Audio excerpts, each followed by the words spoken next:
Hey everyone, welcome back to the channel, or if you're new here, hello.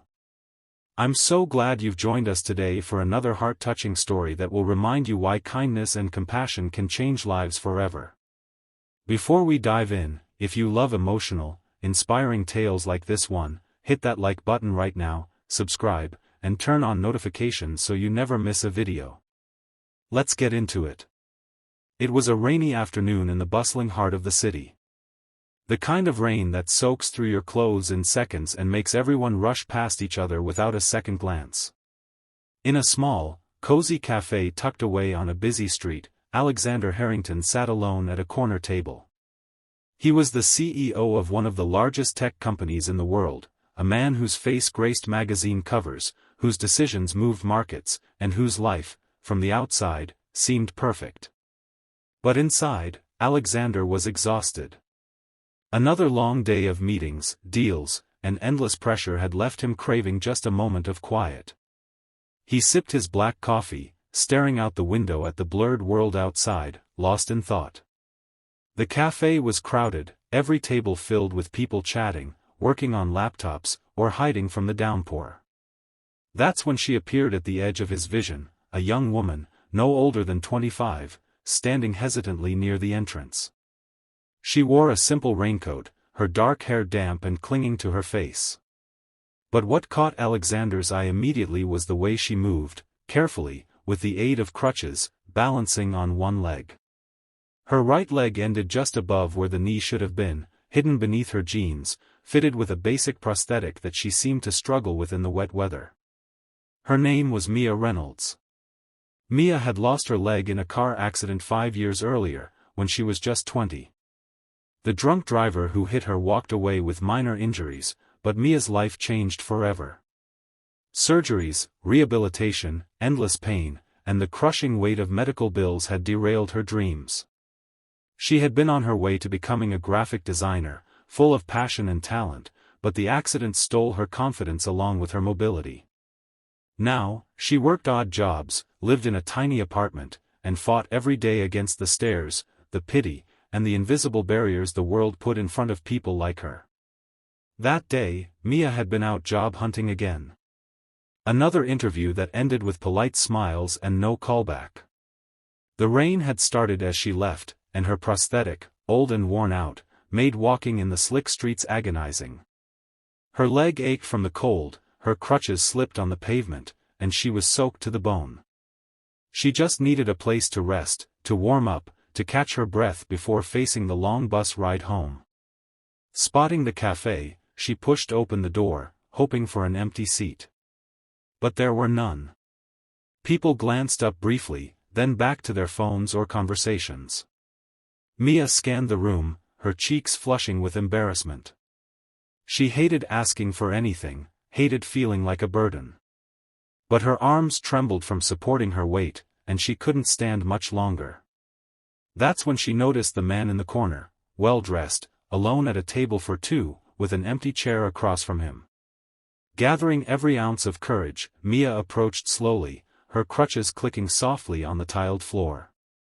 Alexander looked up from his coffee, his sharp blue eyes meeting hers. She was beautiful, even drenched and tired, high cheekbones, warm brown eyes filled with quiet strength, and a gentle smile that tried to hide her nervousness. "Excuse me, sir," she whispered, her voice barely audible over the cafe chatter and rain pattering against the windows.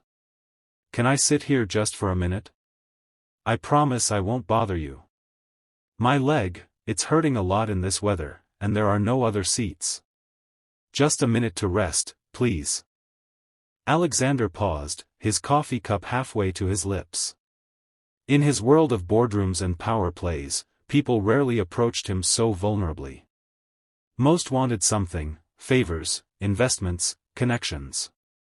But this young woman asked for nothing more than a moment of kindness. He noticed the way she shifted her weight, the pain etched in her expression, the subtle pride in how she held herself despite everything. He set down his cup and looked at her, not with pity, but with genuine warmth. A small smile tugged at his lips. "Of course," he said softly. Then, as she carefully lowered herself into the chair, maneuvering her crutches and prosthetic with practiced grace, he added, "You're beautiful." Mia froze, her eyes widening in surprise. She had expected a nod, maybe a quick, sure, or even awkward silence.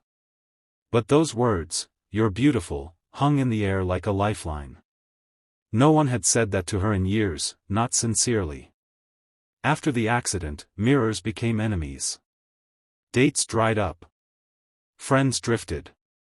She felt invisible, broken, anything but beautiful. What? She stammered, a blush creeping up her cheeks despite herself.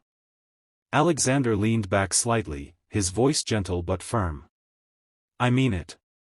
You walked in here carrying the weight of the world, yet you asked so politely, with such dignity. That's beautiful. Strength like yours, it's rare." Tears welled up in Mia's eyes unbidden. She quickly looked down, fiddling with her raincoat sleeve. "Thank you," she whispered. "Most people just stare. Or look away." For the next few minutes, they sat in comfortable silence at first. Mia sipped the water the waiter brought, her body relaxing as the warmth of the cafe seeped in. Alexander watched her discreetly, intrigued by this stranger who had disrupted his solitude in the best way. Eventually, he broke the silence. "Rough day?" Mia nodded, a small laugh escaping, bitter but real. "You could say that. Job interview didn't go well. And this rain isn't helping." She gestured vaguely to her leg. Alexander's curiosity grew. "What kind of job?" "Graphic design. I love it, creating things, bringing ideas to life. But, it's hard when employers see this first." She tapped her prosthetic lightly. "They think I can't handle deadlines or travel or whatever excuse they come up with." He nodded thoughtfully. Alexander knew all about judgments, he'd faced them climbing the corporate ladder from nothing. But he also knew talent when he saw it. "Do you have a portfolio?" Mia hesitated, then pulled out her phone. "Yeah, on here. It's not much, but..." She handed it over, and Alexander scrolled through her work, stunning digital art, logos, illustrations bursting with color and emotion. He was impressed, genuinely. Her style was fresh, innovative, exactly what his company needed for their rebranding campaign. "This is incredible," he said honestly. "You're talented. Really talented." Mia stared at him, unsure if he was just being kind. "Thanks, but it's okay. I'm used to it." "No," Alexander replied firmly. "It's not okay. The world misses out when it overlooks people like you." They talked for over an hour, the rain easing outside as their conversation flowed.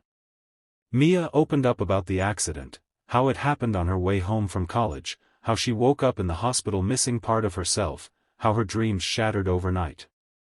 The depression that followed, the fight to learn to walk again, the loneliness of feeling different. Alexander listened intently, sharing bits of his own story. He wasn't always the polished CEO. He grew up poor, lost his parents young, built his empire through sheer grit. "I know what it's like to feel like the odds are stacked against you," he said. "But you've already overcome more than most people ever face." As the cafe emptied, Mia realized she'd overstayed her minute. "I should go," she said reluctantly. "Thank you for letting me sit. And for everything you said." Alexander stood as she gathered her crutches. "Wait. Here's my card." He handed her a sleek business card. "My company is hiring designers. Send me your resume. I'd love to see you in for an interview, proper one this time." Mia's heart raced. Was this real? "Are you serious?" "Absolutely." "And Mia?" He met her eyes again. "Don't ever let anyone make you feel less than extraordinary. Because you're not." Weeks passed. Mia sent her resume, half expecting nothing. But then came the call, an interview at Harrington Tech. She prepared meticulously, nervous but determined. Walking into the gleaming office building on her crutches, she felt the familiar stares, but this time, she held her head high. The interview was with a panel, but Alexander was there, smiling encouragingly from the side. Mia shone, her passion, her ideas, her resilience evident in every word. They offered her the job on the spot, junior designer, with accommodations for her needs, a supportive team, and room to grow. But the story didn't end there. Over the months, as Mia thrived at the company, she and Alexander grew closer. Coffee breaks turned into lunches, professional chats into personal ones. He saw her strength, her humor, her kindness. She saw his heart beneath the CEO armor, the man who donated anonymously to charities, who mentored underprivileged kids, who carried his own scars from loss. One evening, after a big project success, Alexander invited her to dinner. Not as boss and employee, but as friends. Under the city lights, he confessed, from that first moment in the cafe, when you whispered those words. I knew you were special. Not because of what you've overcome, but because of who you are. Beautiful, inside and out. Mia, tears in her eyes again, smiled. You gave me back my confidence that day. More than a seat, you gave me hope. Years later, Mia became the head of the design department, her work winning awards. She and Alexander built a life together, married, with a family that included adopted children facing their own challenges.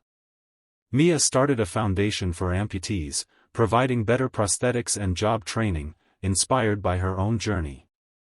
And it all began with a whisper in a rainy cafe, "Can I sit here just for a minute?" You see, friends, true beauty isn't in perfection, it's in resilience, in kindness, in seeing the worth in others when they can't see it themselves. One small act can change everything. Never underestimate the power of your words, your compassion. If this story touched your heart like it did mine, please smash that like button, share it with someone who needs inspiration today, and subscribe for more stories that restore your faith in humanity. Drop a comment below. Have you ever experienced a random act of kindness that changed your life? I'd love to hear. Thanks for watching. See you in the next one. Stay kind out there.